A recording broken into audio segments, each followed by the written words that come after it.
ಮಹಾಚೇತನರ ನಾಮಕರಣ ವಿಚಾರ ಮಂಗಳೂರು ಮಹಾನಗರ ಪಾಲಿಕೆ ಸಭೆಯಲ್ಲಿ ಆಡಳಿತಾರೂಢ ಬಿಜೆಪಿ ಹಾಗೂ ಕಾಂಗ್ರೆಸ್ ಸದಸ್ಯರ ನಡುವೆ ಮಾತಿನ ಚಕಮಕಿ ನಡೆಯಿತು.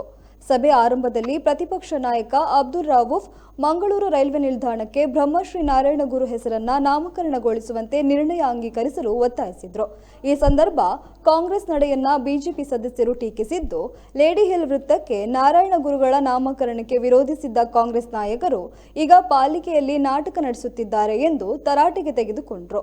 ಈ ವಿಚಾರ ಎರಡು ಪಕ್ಷಗಳ ನಡುವಿನ ಸದಸ್ಯರ ಜಂಗಿ ಕುಸ್ತಿಗೆ ವೇದಿಕೆಯಾಗಿ ಪಾಲಿಕೆ ಸದಸ್ಯರು ಈ ವಾಗ್ದಾಳಿ ಪಾಲಿಕೆ ಸಭೆಯಲ್ಲಿ ಇನ್ನಿತರ ಅಭಿವೃದ್ಧಿ ಪರ ಚರ್ಚೆ ನಡೆಸಲು ಆಗದ ರೀತಿ ವರ್ತಿಸಿದರು.